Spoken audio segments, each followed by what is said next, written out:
The mimosas were already sweating on the table when my father slid the keys across the white linen. They made a soft sound, metal on china. Nothing dramatic, just a quiet clink that carried farther than it should have. My sister, Emily, smiled like she'd been practicing for that moment. She picked them up carefully, almost reverently, as if they might disappear if she moved too fast. 3 bedrooms, my mother said, dabbing the corner of her eye with a napkin. Oceanfront. You can hear the waves from the main deck. We were at our usual country club outside Charleston, late morning light coming through the tall windows, the smell of citrus and coffee hanging in the air. It was Emily's graduation brunch, MBA, private school. My parents had flown in relatives from 3 states to celebrate. Dad cleared his throat. It's still held in the family trust, he said casually, but Emily gets full use, primary occupancy, exclusive. Everyone smiled. Glasses lifted, chairs shifted closer. My younger cousin laughed and said, "Guess those group vacations are over." Emily turned the keys over in her palm. I can't believe it's finally mine. I lifted my water glass and took a small sip. Cold, plain, steady. 7 years earlier, when I finished my degree, we'd gone to an Olive Garden near the highway. Breadsticks, a card, $500 inside. I remembered saying thank you and meaning it. This brunch was different. My aunt leaned toward me. "So, Laura, what did you get when you graduated?" The table went quiet in a way people don't always notice, but I did. "A nice dinner," my mom said quickly, smiling too hard. "And we were very proud." I nodded once. It was a good night. The conversation moved on. Renovation ideas, furniture timelines, who would host the first dinner party? Emily was already scrolling through photos on her phone, talking about countertops and expanding the deck. "We've set aside a budget," my mother said. "It should feel like your space." I glanced down at my phone under the table. 11:47 a.m. 13 minutes. It buzzed once, then again. Messages stacking quietly from my attorney, my advisor, and the trust administrator. I didn't open them yet. I already knew what they would say. Emily leaned toward me. "You're quiet," she said, not unkindly, but with that practiced confidence she'd learned somewhere along the way. "I know this might be awkward for you." I looked up, met her eyes. "It's not," I said, and that was true. She smiled, satisfied, and turned back to my parents. Dad's phone rang then. He frowned at the screen and stood, excusing himself as he stepped out onto the terrace. Through the glass, I watched him pace once, then stop, then read something again. My mother followed his movement with her eyes. I wonder what that's about. I turned my phone face down. 11:59 a.m. Right on time. When Dad came back, his face had lost its color. He didn't sit right away. "Laura," he said, "can I talk to you? Privately." The chairs stopped moving. Conversations paused mid-sentence. I stood, smoothed my hands once against my skirt. Calm, familiar. We walked to the quiet corner near the windows, where the noise from the dining room softened into a low hum. Dad held his phone out to me, his hand not quite steady. "I just got an email from the trust administrator," he said. "It says the Coastal Properties Trust activated today, and that control transferred." He swallowed. "To you." I nodded. "That can't be right," he said softly. I didn't argue. I didn't explain. I just waited. And behind us, at the table, the keys sat between the empty champagne flutes, catching the light. Dad kept his voice low, but I could hear the strain underneath it. "That trust was set up by your grandparents," he said. "It holds the beach house, the mountain place, the downtown properties. Laura, it's worth a lot of money." "I know," I said. He stared at me, searching my face for something. Confusion, panic, maybe guilt. He didn't find it. "But how?" he asked. "You're saying this just happened today?" "Yes." "This morning?" "At noon," I said. "Exactly." We stood there for a moment. The faint clink of cutlery drifted over from the dining room. Someone laughed too loudly. The brunch went on without us. Dad ran a hand through his hair. Your grandparents passed when you were 16. Why would you be involved in any of this? I took my phone out then and opened the message I'd already read earlier that morning. The trust activates when the oldest grandchild turns 30, I said. That was one of their conditions. His eyebrows pulled together. I don't remember anything like that. You wouldn't, I said evenly. You never read the full documents. He shook his head. I handled the finances. I would have known. You handled the checking accounts, I said. Not the trust terms. That landed harder than I expected. He looked away, jaw tight. They were very specific, I continued. They wanted the properties managed as a unit. No dividing them up, no gifting them on impulse. They wanted continuity. Dad exhaled slowly. And they picked you. Yes. He laughed once, short and disbelieving. Why? I didn't answer right away. I didn't need to. Grandma told me, I said finally. Before she passed, she explained how it would work. She left letters, timed ones. His eyes snapped back to mine. Letters? One at 18, one at 25, and one at 30. He opened his mouth, then closed it again. You never said anything, he said. I did, I replied. More than once. He frowned. When? I thought back. Thanksgiving, 3 years ago. The quiet email I sent in early fall. The message from the trust administrator I forwarded with a note that said, please review before making promises about the properties. You were busy, I said simply. You always are. His shoulders sagged a fraction. Laura, your sister thinks that house is hers. I know. We promised her. You promised her something that wasn't yours to promise. The words stayed calm, but they didn't soften. From the table, I heard Emily's laugh again. Bright, confident. She had no idea we were standing there dismantling the foundation she was already decorating in her head. Dad lowered his voice further. This is going to humiliate her. I nodded once. That wasn't my goal. Then why didn't you stop it? I tried, I said. You didn't listen. Silence settled between us. Not hostile, just heavy. I need to understand what this means, he said finally. For today. It means, I said, that the trust controls the beach house, and as of noon, I'm the trustee. He swallowed. And Emily? She can still use it, I said, under the same terms as everyone else. He looked confused. Terms? Booking, rates, rules. Dad stared at me like I'd just spoken a different language. We should go back, he said. Everyone's watching. I nodded, slid my phone back into my bag. As we walked toward the table, my screen buzzed again. One new message from the property manager, standing by for instructions. I didn't answer yet. We reached the edge of the dining area. Conversations slowed as people noticed us. Emily looked up first, keys still in her hand, her smile already forming. Dad pulled out his chair but didn't sit. There's been a complication, he said, and that was where everything shifted.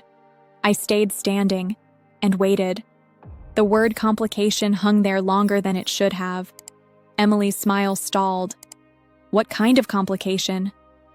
Dad looked at me, then back at the table, then finally sat down, slower than usual, like his legs weren't quite cooperating. I stepped forward and rested my hand lightly on the back of an empty chair. I didn't sit yet. The beach house, I said, keeping my voice level, is part of the Coastal Properties Trust. A few heads tilted. My aunt picked up her phone. Someone else stopped chewing. It always has been, I continued, along with the mountain cabin and the 6 commercial properties downtown. Emily laughed, quick and sharp. Okay, and? And as of noon today, I said, the trust activated under the original terms my grandparents set. Control transferred to the designated trustee. She looked at Dad. "You're the trustee." Dad didn't answer.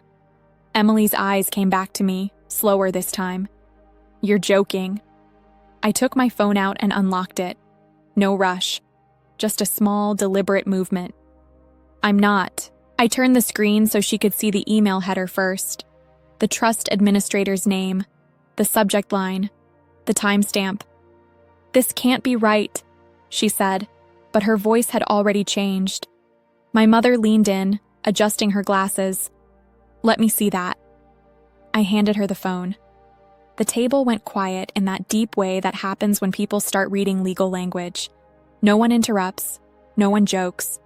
Mom scrolled. Once, then again.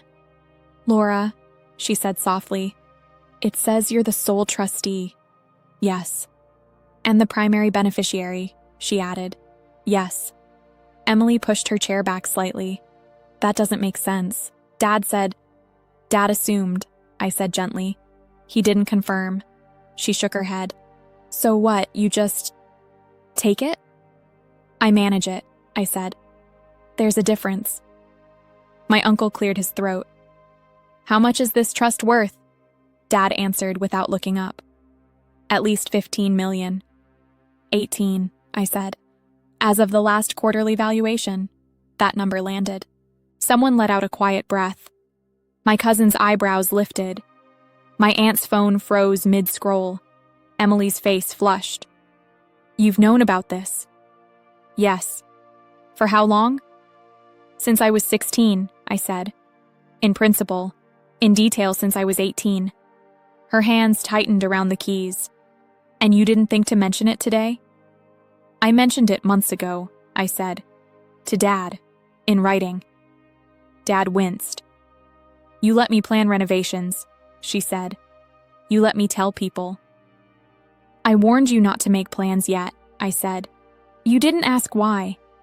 She stood up fully now. "So, you're just keeping everything?" "No," I said. "I'm following the trust." She laughed again, but this time it was thin. "That's lawyer language." "It's process," I said. "The properties stay intact. They're rented, maintained, insured, and accounted for. Family members can use them under standard terms." "Standard terms?" she repeated. "Meaning?" "Bookings go through the property manager," I said. "Family rate applies." Her eyes widened. "You expect me to pay to use it?"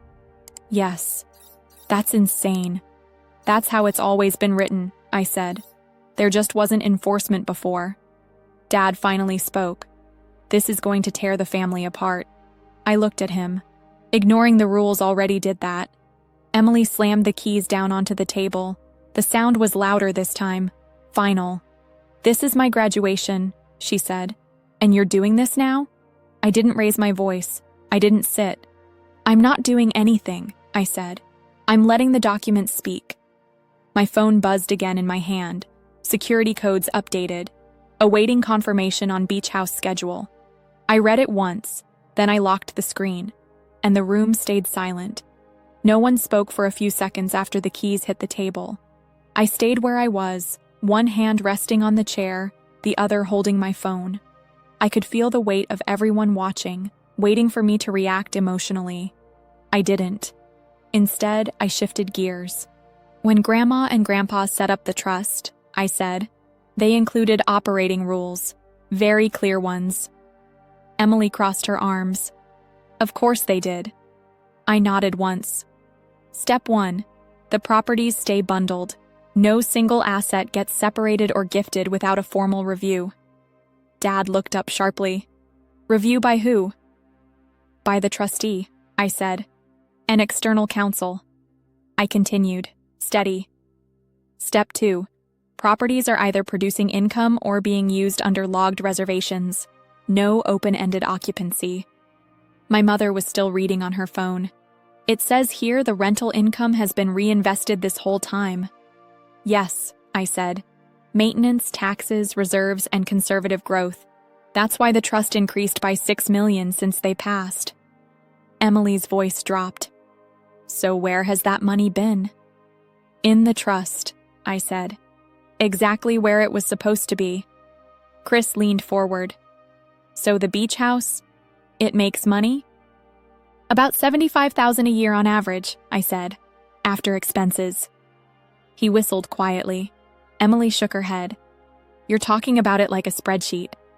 That's what it is, I said. A system. She laughed, bitter. You always were like this, quiet, watching, letting everyone else talk. I didn't respond to that. Step 3, I continued. Family access is allowed, but it has to be fair. Subsidized rates, clear schedules, no favoritism. Dad rubbed his forehead. So you're saying even I'd have to book? Yes. And pay? Yes.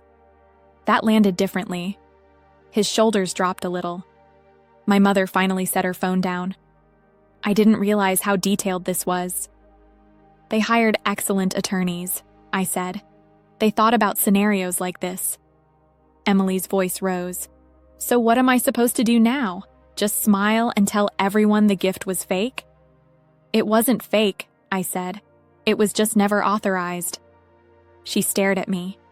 You could change it. I met her gaze. No, I can administer it. I can't rewrite it for convenience. You control it, she said. That means you decide. I decide within limits, I said. That's the point. Dad stood up abruptly. I need to call my lawyer. You should, I said. They'll tell you the same thing. He hesitated. You're really going through with this? Yes.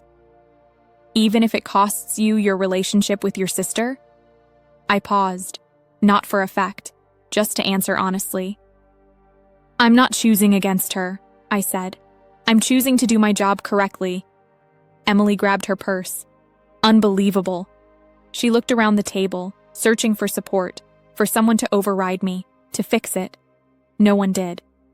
I hope it's worth it, she said to me. I nodded once. So do I. She walked out first. Her heels were quiet on the floor, controlled, angry, but contained. My mother followed after a moment, calling her name. Dad stood there, unsure what to do next. My phone buzzed again. I looked down. Need direction on upcoming family reservations. I typed back, slow and precise. Maintain existing rental schedule. Family bookings follow standard policy. No exceptions. I hit send. Then I put the phone away. And for the first time that morning, I sat down. The room felt different once Emily and my mother were gone. Not quieter, just heavier. Dad stood at the edge of the table, one hand on the chair, the other holding his phone like he didn't quite trust himself to use it. A few relatives avoided eye contact. Others watched me more closely now, like they were recalibrating who they thought I was. This isn't how family works, Dad said finally. I folded my napkin once, carefully. This is how the trust works. That trust was supposed to protect the family, he said, not put one child above the others. It was designed to protect the assets, I replied. For the family, long term. He shook his head. You're hiding behind paperwork. I'm standing on it, I said. There's a difference. Aunt Marjorie spoke up from the far end. Your parents were very intentional people, David. I remember them talking about this. Dad looked at her, surprised. They didn't want the properties split, she continued. They said it would weaken everything. Chris leaned back in his chair. So, hypothetically, he said, if someone wanted to use the mountain cabin, they book it, I said. Same as always. Now it's just logged. And no one gets special treatment, he said. No one, I confirmed. Dad let out a slow breath and finally sat. And you're really prepared to enforce this? Yes. Against me? Yes. He looked at me for a long moment, not angry now, something closer to unsettled. I always thought you were passive, he said. You never pushed. I listened, I said, and I prepared. Silence followed that, not hostile, just exposed. He unlocked his phone and scrolled, then held it up. My attorney says you're right. The language is airtight. I nodded. They were thorough. So there's nothing I can do. You can follow the rules, I said. Same as everyone else. A faint, humorless smile crossed his face. Your grandmother always said you were the steady one. She wrote that too, I said. He looked up sharply. Wrote? She left a final letter, I said. For today. The table stilled. What did it say? He asked. That you'd be upset, I said. That you'd try to frame this as disloyalty, and that I shouldn't let guilt undo their work. He leaned back, eyes closed for a moment. When he opened them, they were damp, but his voice stayed controlled. She really didn't trust me with this. She loved you, I said. She just knew your blind spots. No one spoke after that. Eventually, chairs scraped softly as people began gathering their things. Conversations restarted in low tones. Some offered quiet nods as they passed me. Others said nothing at all. Chris paused beside me. So, ski season's still on? Yes, I said. Just send your dates early. He smiled faintly. Fair enough. Dad lingered until the room had mostly cleared. This changes things, he said. I know. You're sure you're ready for what comes next? I thought of the letters, the meetings, the systems already in place. Yes, I said. He nodded once. I need time. Take it, I said. When he left, I stayed seated for another minute, just breathing, letting the noise fade. Then I stood, picked up my bag, and walked out into the bright afternoon. My phone buzzed as I reached the parking lot. One new message. Beach house calendar updated. Next available window confirmed. I read it. Then I got into my car and drove home. That evening, my father called. I was home by then, shoes off, windows cracked open to let the heat out. The townhouse was quiet in the way I like it. No echoes, no excess. I'd made tea and set the mug on the counter, untouched. I spoke to my attorney, he said. No greeting, just the fact. I assumed you would, I said. There was a pause, papers shifting on his end, the faint sound of a television somewhere in the background. He says the trust is enforceable, Dad continued. No loopholes, no leverage. Contesting it would fail. I know. And the activation date, the beneficiary designation, the management fee, everything lines up. Yes. Another pause, longer this time. So you really control all of it, he said. The beach house, the cabin, the commercial buildings. I oversee them, I said. I don't own them outright. The trust does. But you decide. Within the rules, I said. He exhaled slowly. Your sister isn't speaking to me. I expected that. She thinks you planned this to embarrass her. I leaned against the counter. I planned to follow instructions that were written 15 years ago. She says you took something from her. I prevented something from being given away improperly, I said. That's not the same thing. Silence again, then quieter. I always thought you'd need help. I let that sit. I built my career around managing assets that weren't mine, I said. This isn't new. He didn't argue that. What happens now? He asked. Now the trust operates transparently, I said. Quarterly reports, third-party audits, everything documented. And us? He asked. The family? The family follows the same process, I said. Requests go through the manager. Use is scheduled. Costs are subsidized but real. No exceptions. No exceptions. He was quiet for a long time after that. Finally, your grandmother would have liked how calmly you handled this. She expected it, I said. He cleared his throat. What did her letter say? The last one. I picked up the mug and took a small sip. It had gone lukewarm. She said this would be the hardest part, I said. Not the responsibility, the resistance. And? She said not to explain myself too much, that people who felt entitled would hear explanations as invitations to argue. He gave a short, tired laugh. That sounds like her. She also said the job wasn't to make everyone happy, I added. It was to make sure the legacy survived. Another quiet stretch. I don't like how this happened, Dad said, but I can't say you're wrong. That's enough, I said.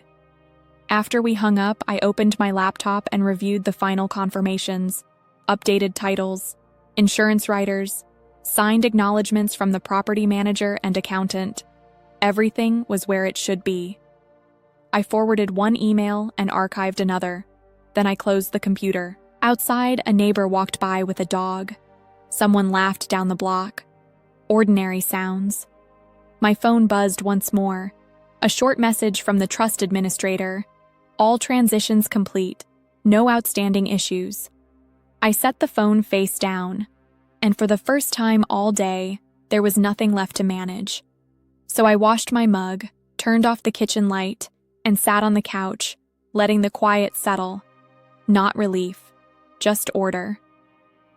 The next morning, I woke up early without an alarm. Sunlight came through the blinds in thin lines across the living room floor. I made coffee, stood at the counter, and watched the steam rise. No emails, no calls, just quiet. Later, I took out the folder I'd kept for years, the letters, the trust summaries, the notes I'd written to myself after each meeting. I didn't reread everything. I didn't need to.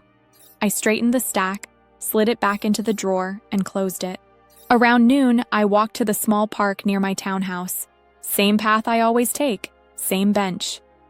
I sat for a while and watched people pass with grocery bags, strollers, dogs pulling on leashes. Ordinary life moving at an unhurried pace. My phone buzzed once. A short message from my cousin. Can you send me the booking link for the cabin? I'll follow the rules. I sent it. Nothing else added. That evening, my mother left a voicemail. She didn't ask for anything. She just said she needed time. I let the message sit. Time was something I could give without bending anything. Emily never called. I didn't expect her to. I made dinner, cleaned up, and set my planner on the table. The next quarter was already mapped out. Maintenance schedules, reserve targets, audit dates. Clear, predictable, stable. Before bed, I read one page from my grandmother's final letter. The same line I always came back to. This isn't about control. It's about care. I turned off the light and slept easily. A few weeks later, a colleague mentioned a situation with her own family. An inheritance tied up in confusion, promises made without paperwork, everyone angry and no one reading the documents. I listened. I didn't interrupt. Some patterns repeat until someone slows them down. If you've ever been in a moment like that, where silence was mistaken for weakness, or preparation was invisible until it mattered, you're not alone. If this story resonated with you, take a second to like the video and subscribe. It helps this quiet corner keep growing. Let me know in the comments which city you're watching from and what time it is for you right now. I always read them. 2 more stories will be playing next. Both different, both real, both about calm decisions made under pressure. Thank you for listening.